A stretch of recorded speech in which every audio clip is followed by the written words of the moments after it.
Welcome to the Encouragement for Real Life podcast. I'm Julie Lefebvre, your host. Life is remarkable, sometimes raw and always real.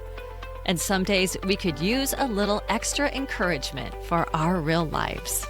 Here you'll find that, along with personal life-impacting stories, helpful life hacks, timely inspiration, biblical insight, and a fresh perspective. The Encouragement for Real Life podcast equips you to be a light in this world and to shine bright wherever God has you. I'm glad you're here today. Welcome back to the Encouragement for Real Life podcast. All year long, on the final Tuesday of each month, I have been inviting someone who has personally and positively impacted my life to join me here on the podcast. These conversations have been some of my all-time favorites, and I have to say that today is no exception. I'm thrilled to introduce you to someone who has been a part of my story almost from the very beginning, my little brother, Pat Gorkow. He's someone who not only makes me laugh, which happens every time I'm with him, but also inspires me with how he leads, how he serves, how he thinks, and how he lives with purpose and with lighthearted fun. Pat is not only my brother, but he is the mayor of the town that he lives in.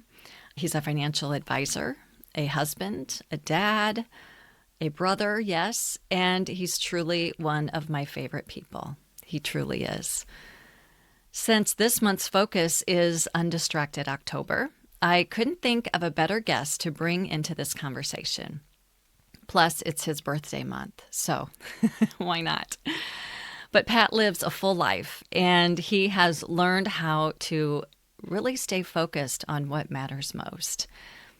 I just think he lives this life that I can learn from, and I have learned from, and I think that today's episode you might learn something as well. And I can't wait for you to hear his perspective and a few fun stories along the way. We share a lot. And I can't wait for you to hear his perspective, and you're going to hear a few fun stories along the way, especially some childhood stories. So if you're ready to be encouraged and inspired, let's get into this episode.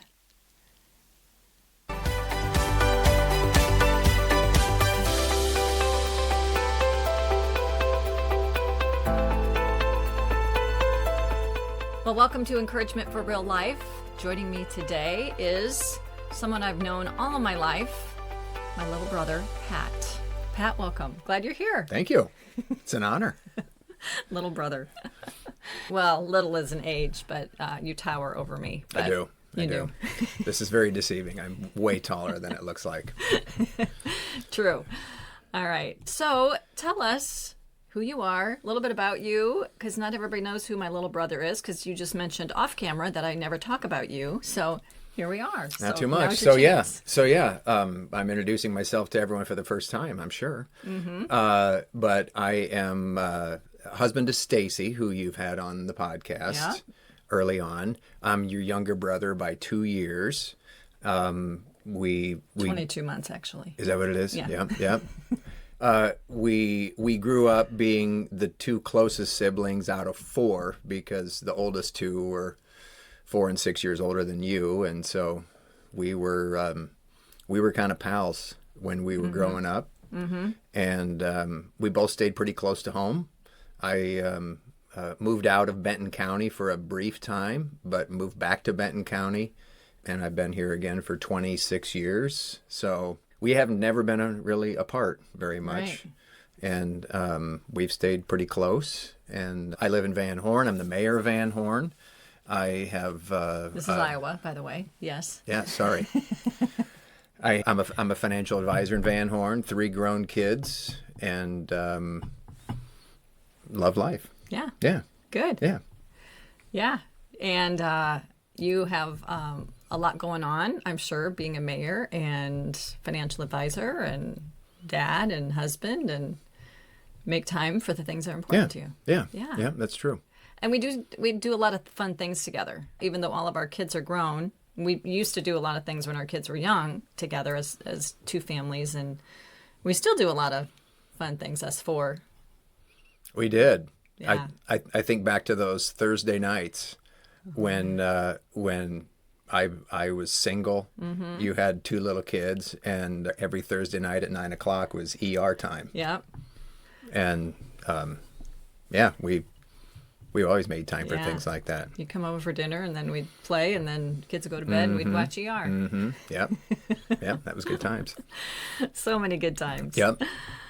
So before we go any further, I would love to know what's one story from our childhood that you think sums up our relationship the best? I would say there's a lot of stories from our childhood, but there was a photo that was in a paper. Oh, You remember that? I do remember. Jim Magnifraw took it. We were little. We lived in Blairstown, and we didn't even know that there was anyone taking a picture. And then all of a sudden, in the newspaper, it was us walking side by side on the sidewalk, close to our house, and it just mentioned.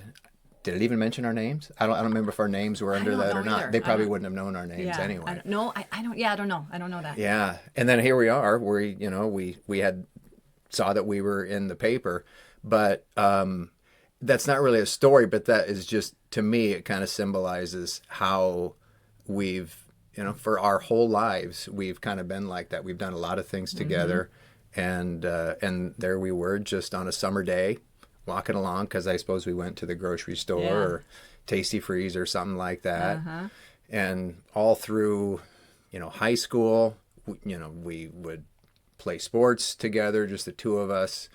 When you were a pitcher, I would catch you sometimes, and we played some pickup basketball, and we just did a lot of stuff together. So as a sister, you were just a really close friend.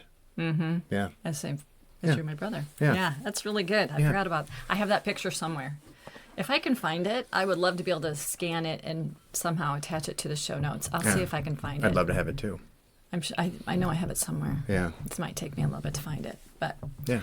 so yeah, I think that I agree with you. That picture does sum up our relationship the best. If someone asked you what kind of sister I am, what would you say? And I'm going to say mine back to you. I'll flip it back to you. So yeah, what kind of sister? Well, I don't know many other sisters and what their relationship is to their brother, but the kind of sister that I think of first when I think of you is you're the person that keeps our family, our siblings, the four of us together and doing things. You're the one that kind of started our Christmas tradition and keep that going. And then you started this kind of a quarterly tradition of getting together to celebrate people's birthdays. Yeah. But ever since Mom died in 2006, we really haven't made it a point to get together that much, the siblings, without you doing it. So you've kind of taken over the role that Mom had in keeping everyone together and doing things. And so, but the kind of sister you are, I'd say, is someone who's just good to keep our family as close as we're willing to be. Yeah. Yeah. Yeah. Okay, that's good. Yep. I didn't think about that, but yeah, I figure if I don't do it, who's going to do it? Yeah, I know it. I know. We're it. all busy. We're all doing We are. stuff. We are all busy, and we kind of grumble sometimes when it's time to get together to set up the date, but we have a great time when we do it, and my gosh. wonder why we don't do it more. Yeah, we do. A lot of laughs, a lot of fun. Yeah.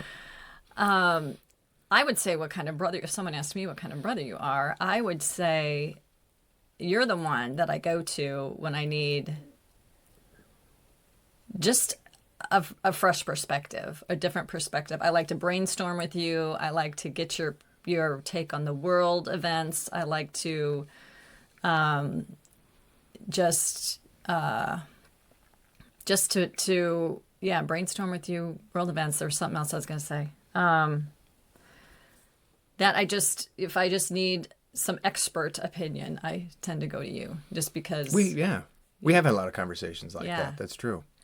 Yeah, like I remember one time I was sitting upstairs and I don't remember exactly what we were talking about, but you turned me on to a certain podcast that I now listen regularly, and it's not someone that I ever would have thought would be for me, but you thought that I could use that person's expertise in the world situation, what's going on. And so, yeah, I just appreciate that I can always go to you. I mean, and you sometimes just set me straight. I don't sometimes like how you are so, you don't, what I want to say, you don't sugarcoat things sometimes. You just tell it the way it is sometimes, and that's exactly what I need, even though sometimes it's like, ooh, that kind of hurt when you said it. But All right. but it's true, but it's good, and I need that. So, yeah, I appreciate that you are straightforward, yet you just really help me out a That's lot good. with lots of things. Maybe I could be a little bit less straightforward. No, it's okay. Sometimes. Okay. It's okay. Okay. I'll remember that.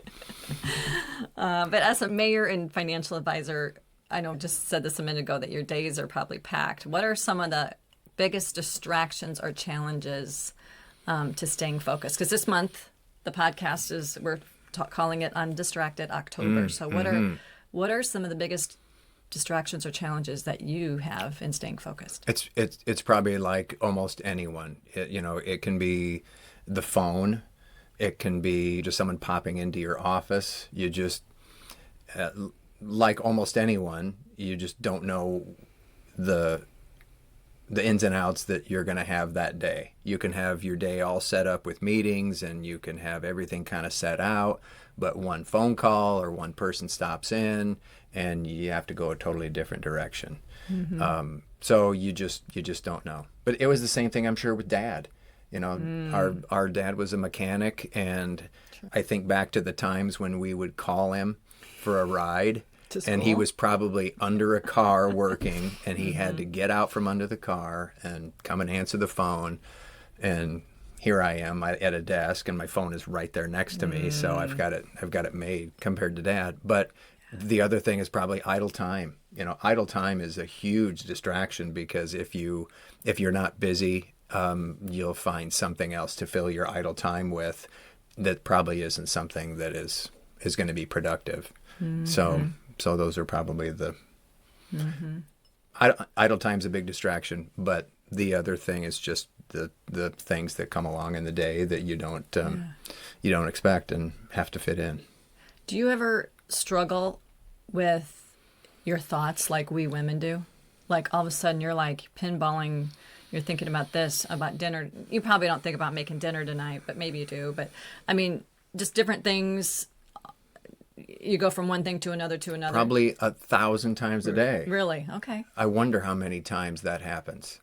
I'll be driving down a street in Van Horn and think we need to do something about this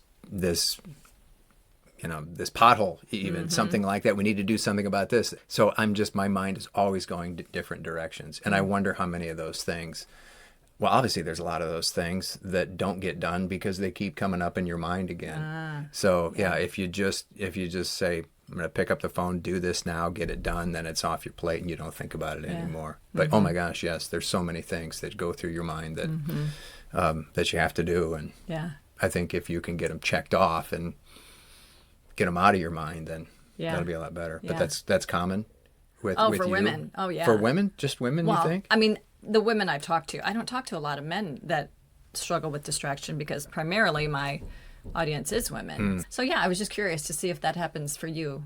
I don't know if it happens for Bill much, but really, I assume it does. I assume it happens for everyone. Just even when they're just sitting, their thoughts are just constantly jumping from one thing to another. Things that they need to do or want to do, or yeah. So how do you overcome or avoid the distractions that tend to derail you? Probably trying to stay busy, even if it's just something really small, to get you going in the right direction. And we all know when you have this task in your mind that you've built up for how much of a task it's going to be, how easy it actually turns out to be most of the time. You're wondering, why didn't I do that sooner? This thing that I've been putting off for how long took me 10 minutes to get done. So yeah, and sometimes maybe it's just doing something just a little bit to get you going in that right direction, just to get you moving. And then even if it is a big task, you'll be in a little better shape to take that on. Yeah, that's good. Yep.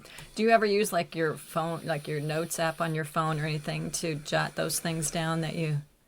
You should see the reminders in my phone. Really? And the notes in my phone. I rely on reminders so much. Even just for something in an hour, if I need to do something in an hour, I don't trust myself to remember it, probably because I'm distracted or prone to being distracted. So, yeah, I use my reminders all the time.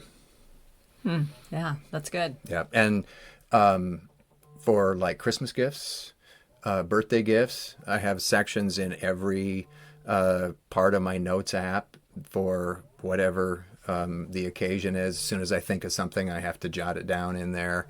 Otherwise, I won't remember it. It'll be gone. Yeah. So as I think about those that listen to this podcast, many are struggling with family and faith and work and, lots of different things like we all do. But what are some, because you seem to just have a good rhythm about yourself from my perception. What practical habits do you think help you stay centered on what matters most to you? Routines help. Even if it's just a routine of going to church, that helps. And if you get out of that routine, like a lot of people, it did, especially during COVID, you got out of that routine, or your routine became watching it online. It got really hard, obviously, for a lot of people to go back to church. And Right. my philosophy on church is you never feel worse coming out of church than when you went in. So that's always a good one. And I've always, even when we would hope Dad would say, nope, we're not going to church this weekend or on a Saturday night. I always felt better. I always felt like we accomplished something if we went to church on a weekend. And so I still feel that way. You always feel better when you leave church. So yeah, I think it's routines as much as you can, and just keeping moving forward. I was just listening to a podcast, and they were talking about Pixar and whatever the scenario was, but in kind of with Pixar as they were developing and struggling, it was kind of like in Finding Nemo, and what Dory's motto was. Do you remember what Dory's motto? Just keep swimming. Just keep swimming.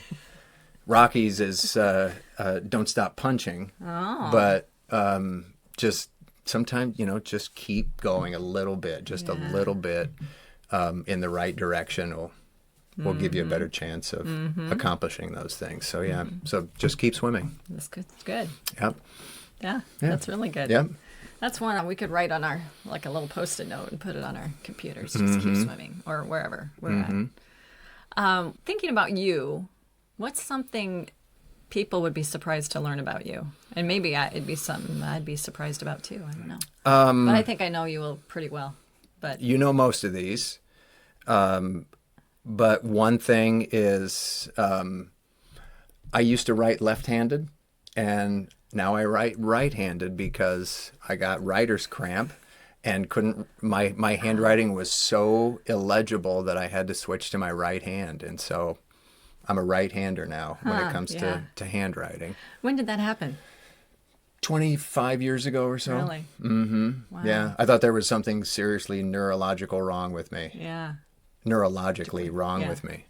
And that's all it was. So I just switched to writing with my right hand. Wow. And but you do everything else left-handed? I do. Yep, for the most part. All the things that I did with that dominant hand, I still do, except for handwriting.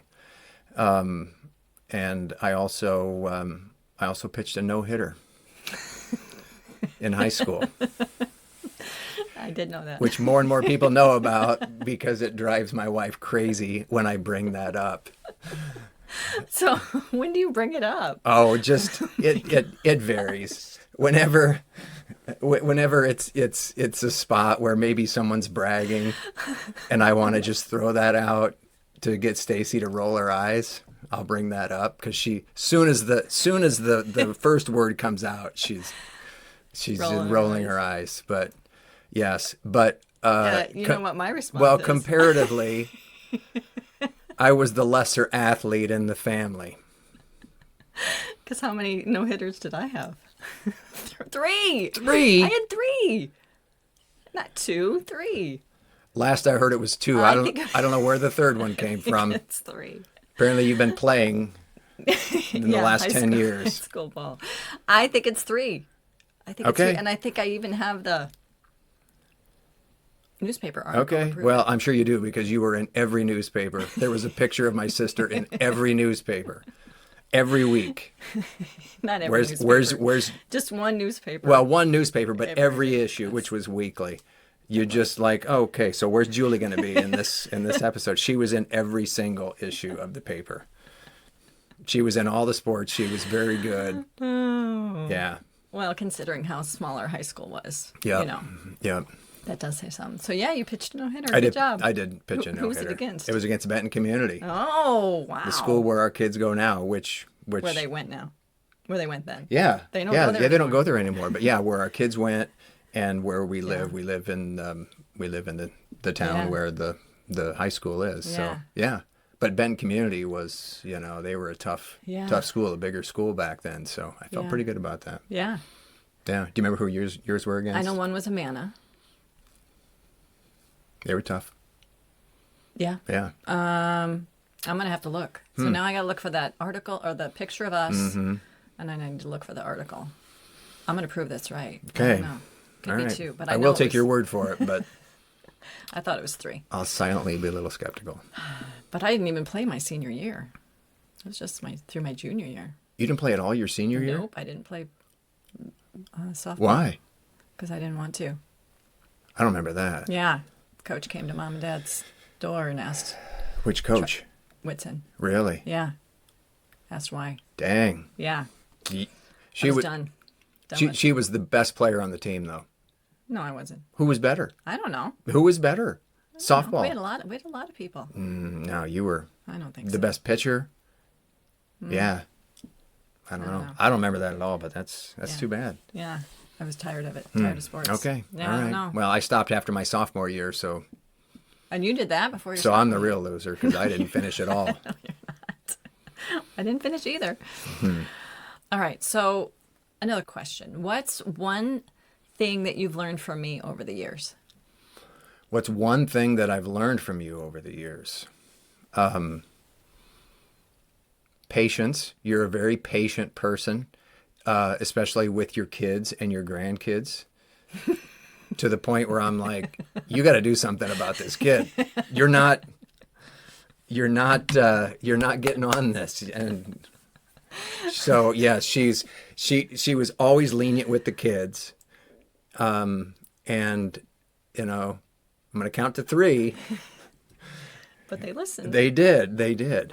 And you've got great kids. Alyssa and Zach turned out to be fine adults. Mm-hmm. And that your grandkids are really good too. So whatever you did it right. Wow. However you got here, you did it right. So yeah, so that's probably the one thing, and maybe it's not even patience. It's just the way that you parented is probably one of the best things that I've learned from you. Still not my style. No, I know. But I know it's true. But I'm learning. Yeah. Hopefully getting better. Yeah. Well, I think that I've learned from you wisdom. Oh. Yeah. I think you're very wise. Yeah, that like I said, when I have a question or want to run past, I don't go to Bill often, but yeah, sometimes I just need Pat's perspective. Yeah, I need your perspective. So I think I've just learned wisdom, and also another thing I've learned is to be open to other viewpoints and to not just always settle on what I think I know is best. Because you challenge me sometimes in that. Well, but you have a different viewpoint on a lot of things too that that I have to take into account also. So yeah, we're probably good for each other in that way. Yeah, that's good. Instead of getting mad at each other for having different viewpoints or canceling each other. Yeah, we just and learn from each other. being more narrow in your beliefs as you get older, like a lot of people do. You just get more. I thought you were calling me narrow. No.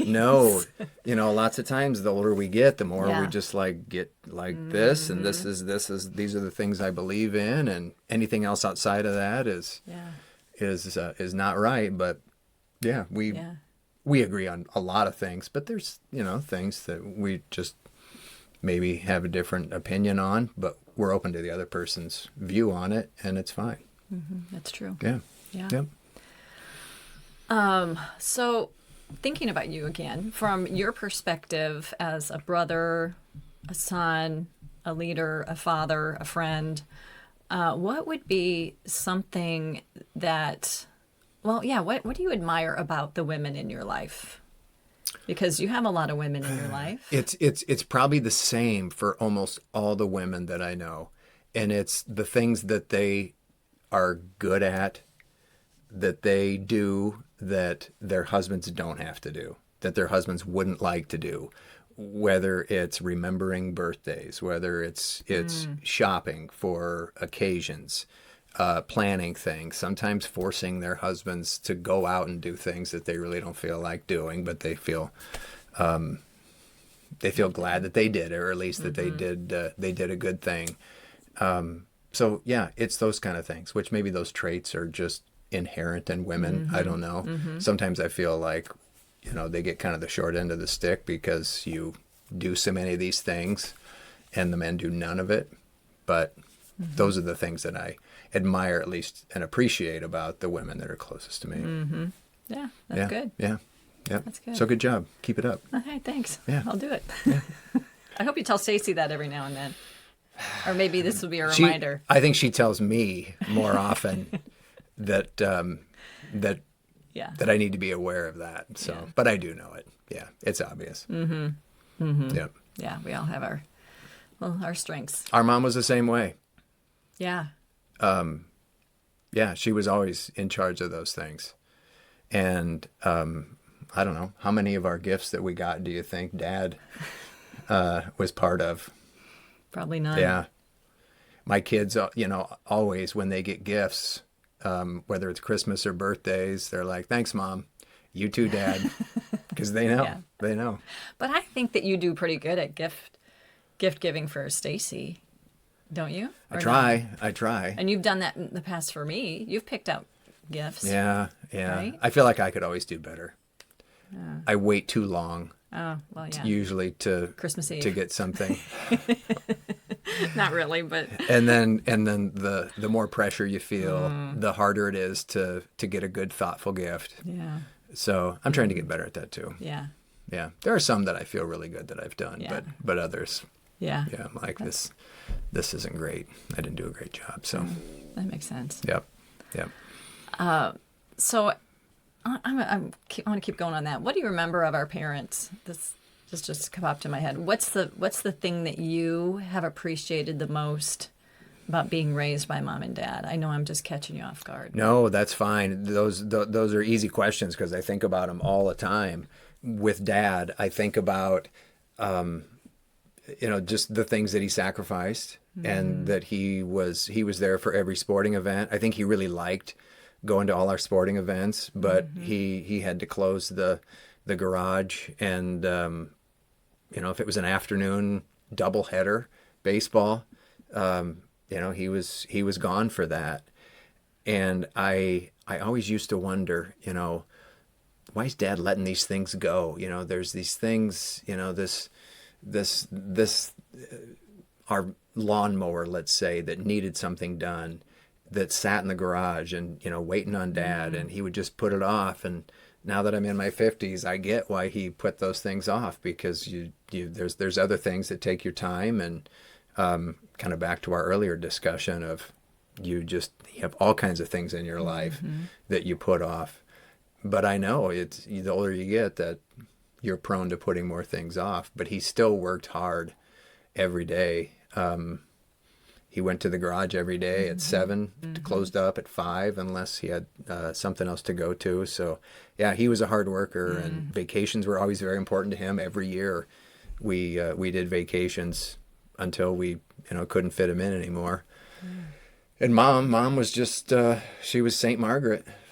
She You're right. she did everything. She said from the time she was little she just wanted to be a mom, and she was a great mom. Yeah. She was a good cook.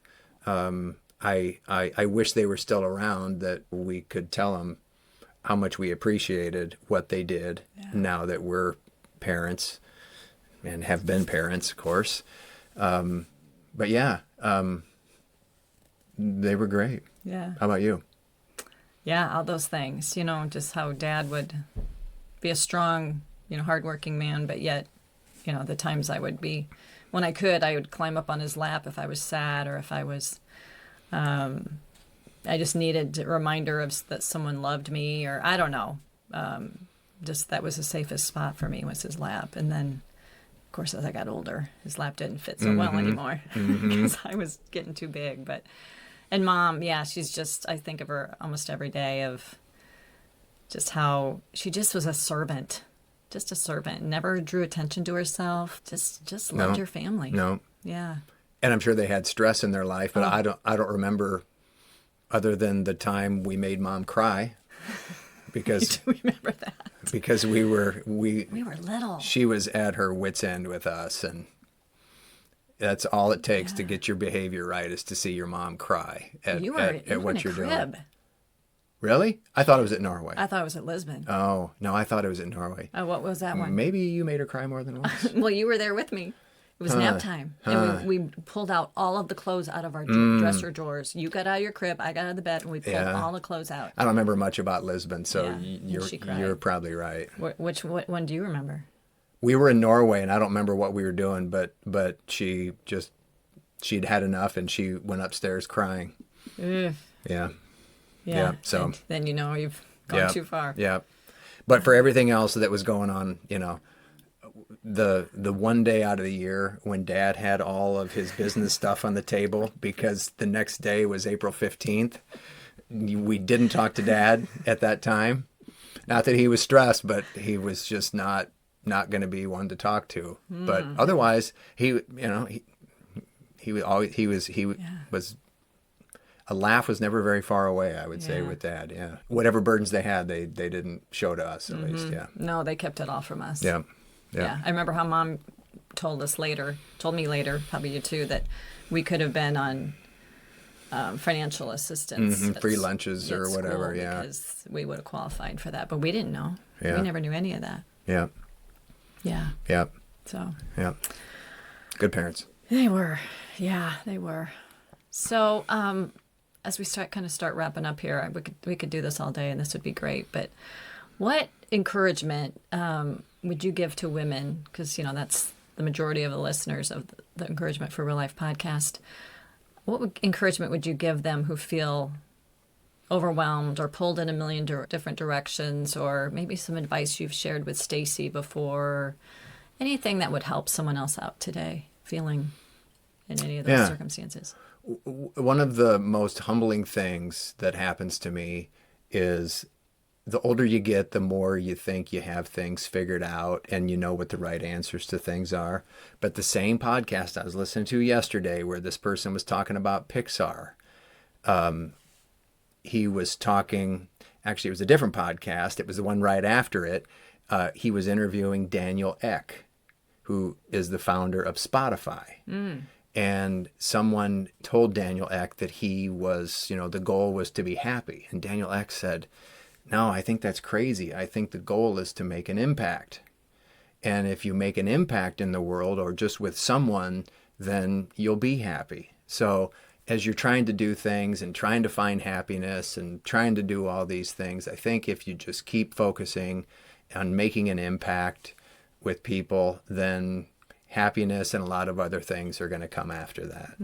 Because how do you find happiness? That seems kind of Elusive. for a lot of people. So, Yeah. yeah. So I, do the impactful things. yeah, just do things that make an impact. And more, that's kind of what I feel makes for a good day is the more you can help people. Because that's when we feel the best, right? Is when we're helping someone or someone's in need. That's when we all feel the best, I think. So, yeah, if you focus on making an impact, however small it might be, I think that's one of the best ways. And the distractions are going to come, and you roll with the distractions and disappointments. But the more you make an impact on someone or just on the world, I think you're going to be happy. Yeah. Yeah. That's great. Yep. So just learned that yesterday, and I thought the goal was just to be happy. That's what you want for your kids and you want for everyone. But because it's so different for everyone, that if you make an impact, that you're naturally going to be happy, or that's going to bring you some happiness. So, so 5 years from now, I hope I, maybe have even more things that I figured out in life that I thought I knew, but I don't. So we're always learning. Yeah. Listen to podcasts. Listen to podcasts. Any you can recommend? This one. This one for sure. Yep. I don't know. I just listen to a varying list of podcasts. Mm-hmm. Yeah. I know you listen to a lot of podcasts too. Yep, I do. But honestly, that's another thing that when it comes to habits and so forth, it's so easy to listen to music when you're driving or doing anything. Music is great. I've loved music all my life, but if you can listen to 2 hours of a podcast, you learn so much more than if you're listening to music. True. Yeah. So that's another thing. Yeah. Words of wisdom. Yep. All right. Well, this has been great. It has been great. Thanks for doing this. My pleasure. It's your birthday month too. It is my birthday month. Yeah. Yes. And I guess there was one other thing that people probably don't know about me, and that was that the best man in my wedding wasn't a man. Nope. It was my sister. Yeah, that was pretty special. I love being a best person. Yep. Yep. That's pretty So yeah, special. that's one of my favorite things that people don't know about me. Yeah, that was a really special day. Yeah, it was. Special gal. Thanks for letting me be your best person. In a lot of ways, you still are. And you are too. Yep. All right. Well, thanks for being here. My pleasure. It was fun. It was fun. You're the best. So are you. All right. All right. Have a good day. What a special conversation that was. I always enjoy any time that I get to spend with my little brother. And I hope that you enjoyed listening in as much as we enjoyed recording it together. He truly has impacted my life in so many wonderful ways. And I'm grateful that you got to meet him today. And I pray that you were encouraged and inspired. And I have looked for that photo that he talks about that was in the newspaper. And I don't know. I know I've seen it recently, but I don't know where it is. If I do find it, I am going to put it on social media. But it won't be ready in time for this episode when it airs, unless I find it in the next few hours. But anyway, I would love for you to see that photo that he talks about. But as we continue walking through Undistracted October, I hope that something from our conversation encouraged you to pause and I guess just reflect on what matters most in your own life. Because you're the only one that can really say that. You're the only one that really knows what really matters the most to you. Whether it was his perspective on staying focused in a full season or just a reminder to bring joy and laughter into our everyday moments, I just pray that it spoke to your heart in a very meaningful way. And I'd like to say that if you want to dig deeper into living undistracted and making the most of moments that God gives you, I invite you to pick up a copy of my book, Right Now Matters. Excuse me. It's a great place to start. And it's all about learning to live with intention and presence right where you are. You can find it on my website or wherever books are sold. And I think you're going to be blessed by it. So thank you for joining us today on the Encouragement for Real Life podcast. And if this episode encouraged you, would you just take a quick moment to share it with a friend or leave a rating or review or even share it on social media? that helps more women find this hope and encouragement that's right where they need it, right where they are. So I'll be back next week with more real-life encouragement for your journey and mine. And I'm glad we get to do it together. So until then, friend, live encouraged and live undistracted. God bless you. Thank you so much for joining me here today. You can find more at julielefebvre.com. And until next time, stay encouraged.